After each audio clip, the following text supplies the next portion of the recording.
चलिए दोस्तों, second question पे चलते हैं। क्वेश्चन में क्या रहा है कि 1 अप्रैल 1990 को, मैंने कहा था दोस्तों जब टाइमलाइन आप बना रहे हो ना, तो पहली डेट, पहला जो स्टार्ट होगा टाइमलाइन वो उस डेट से स्टार्ट होगा जब असेट को आप पहली बार परचेज करोगे। ठीक, सही टाइमलाइन बनेगा तो क्वेश्चन आप आसानी से कर पाओगे। ठीक है दोस्तों, 1 अप्रैल 1990 को आपने क्या परचेज किया? Glass Atul glass limited purchase कर रहा है एक मशीनरी 90,000 का। क्या खरीद रहा है दोस्तों? मशीनरी खरीद रहा है, 90,000 का खरीद रहा है। ठीक, और उस पर 6,000 कैरेज पे खर्च कर दिया, 4,000 इरेक्शन यानी रिपेयर वगैरह पे खर्च कर दिया। यानी इस पे 6,000 खर्च हुआ है और 4,000 खर्च हुआ है। टोटल हमारे पास कॉस्ट कितनी हो गई? 1,00,000 की। इस बात को ध्यान रखिएगा, 1,00,000 हमारी कॉस्ट हो गई।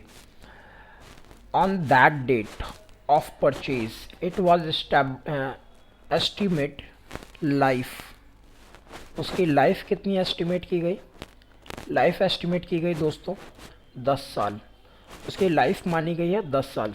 ठीक, और आफ्टर 10 साल it's scrap value will be 20,000। Scrap कितना हो जाएगा दोस्तों? इसका स्क्रैप हो जाएगा 20,000। अब आइए इस कॉन्सेप्ट को समझते हैं, ये है क्या। और हमें मशीनरी अकाउंट बनाना है, 4 साल के लिए बनाना है। ठीक है दोस्तों, 4 साल के लिए मशीनरी अकाउंट बनाना है और डेप्रिशिएशन चार्ज करना है फिक्स्ड इंस्टॉलमेंट मेथड से।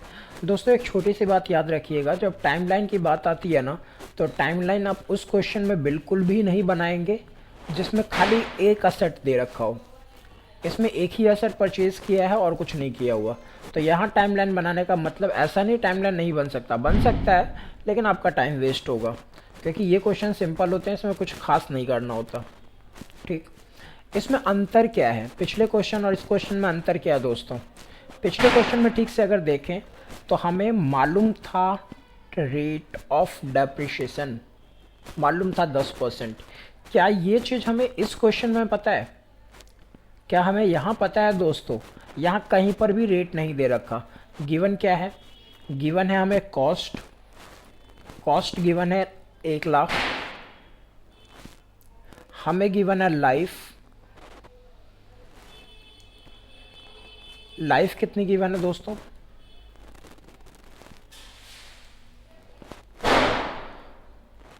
हमें लाइफ गिवन है, लाइफ है 10 साल, और हमें स्क्रैप गिवन है।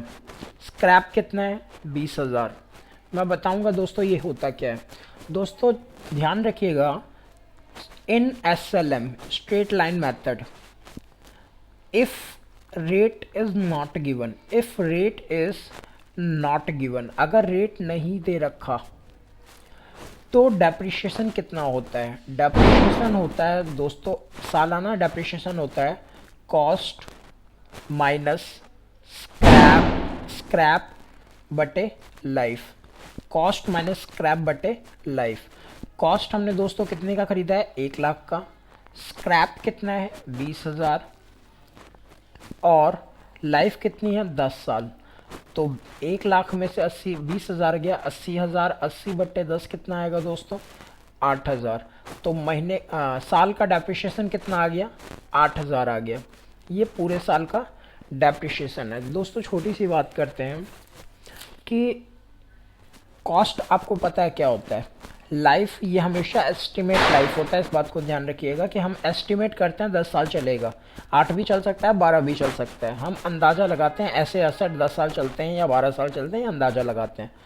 स्क्रैप क्या होता है दोस्तों? उसकी लाइफ ख़त्म होने के बाद, ठीक, असेट यूज़ में नहीं रहेगा, लेकिन ऐसा नहीं कि एग्जिस्ट ही नहीं करेगा।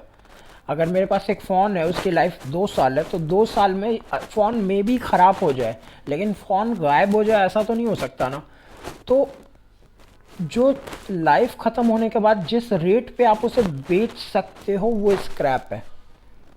ठीक, अगर मशीनरी है तो कुछ नहीं तो एटलीस्ट लोहे के भाव तो बिकेगा ही बिकेगा, तो वो स्क्रैप है। ठीक, स्क्रैप मतलब at the end of the year या at the end of the life जो सेल्स वैल्यू हो वो स्क्रैप कहलाता है। ठीक है दोस्तों, चलिए, तो इस क्वेश्चन में हमें रेट गिवन नहीं था, लेकिन फिर भी हमने डेप्रिशिएशन निकाल लिया इस फॉर्मूले को यूज़ करके। ठीक, यानी हर साल 8,000 डेप्रिशिएशन लगेगा। अब क्वेश्चन में कह रहा है मशीनरी अकाउंट बनाइए, 4 साल के लिए बनाइए, और फिक्स इंस्टॉलमेंट मेथड SLM का दूसरा नाम है। ठीक है दोस्तों, तो ये तो बहुत सिंपल है क्वेश्चन। हमें बनाना है मशीनरी अकाउंट। हमें क्या बनाना है दोस्तों? Machinery account. हमने पहला असेट कब खरीदा था? अप्रैल 90। तो अप्रैल 90 से स्टार्ट होगा, और साल में क्लोजिंग नहीं लिखा हुआ कि हम बुक को क्लोज कब करते हैं। 31 मार्च मानेंगे, नहीं दे रखा तो। ठीक, हमने 1 अप्रैल 90 को खरीदा टू बैंक। कितने का असेट था दोस्तों? 1 लाख का। पहले साल ख़त्म कब होगी? 31/3/91 को। बाई डेप्रिशिएशन अकाउंट, हमने डेप्रिशिएशन कितना निकाला था? 8,000। फिर हम क्या निकालेंगे दोस्तों? बैलेंस। हम निकालेंगे बैलेंस। बैलेंस कितना आएगा? 1 लाख में से 8,000 गया 92,000। ये बैलेंस अगली साल की 1 तारीख को यहाँ ट्रांसफ़र होगा टू बैलेंस BD। कितना है ये? 92,000। और 31/3/92 को यहाँ पे लगेगा बाई डेप्रिशिएशन। हर साल सेम डेप्रिशिएशन लगेगा दोस्तों, 8,000 बाई बैलेंस CD। 92 में से 8 गया, कितना बचेगा दोस्तों? ये बचेगा 8 8 8 8 16 ना, ये बचेगा 2 84 84,000 बचेगा।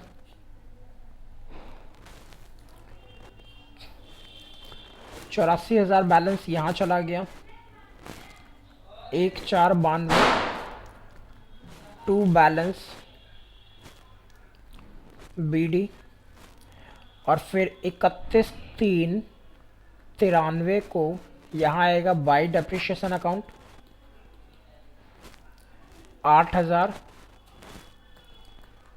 और यहाँ आएगा बाई बैलेंस। हम कुछ नहीं करेंगे क्योंकि कुछ खरीद कुछ बिक्री कुछ भी नहीं है इस क्वेश्चन में, तो सिंपली आप क्लोज करते चले जाएंगे। तो ये आएगा 76,000।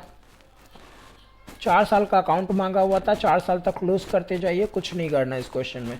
ख़रीदा एक बार, बेचने वगैरह के बारे में कुछ कह नहीं रहा। तो अगर बेचने वगैरह के लिए कुछ कह नहीं रहा तो हम सिंपली ओपन करेंगे क्लोज करेंगे, ओपन करेंगे क्लोज करेंगे, और कुछ नहीं करना।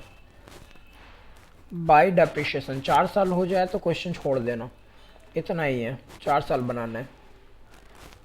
ठीक है, तो इसमें कुछ खास था नहीं इस क्वेश्चन में। होप सो आप ये समझ गए होंगे। ठीक, 4 साल हो चुका है। इस बैलेंस को यहाँ लिखना चाहें तो मोस्ट वेलकम, वैसे ज़रूरत नहीं होती। टू बैलेंस, डेट का याद रखिएगा कि कौन से डेट मैंने लिखे हैं। ठीक, ख़त्म दोस्तों, ये मशीनरी अकाउंट 4 साल का क्वेश्चन का, इसके अलावा कुछ था नहीं। होप सो आपको समझ में आया। चलिए अगले क्वेश्चन पे चलते हैं।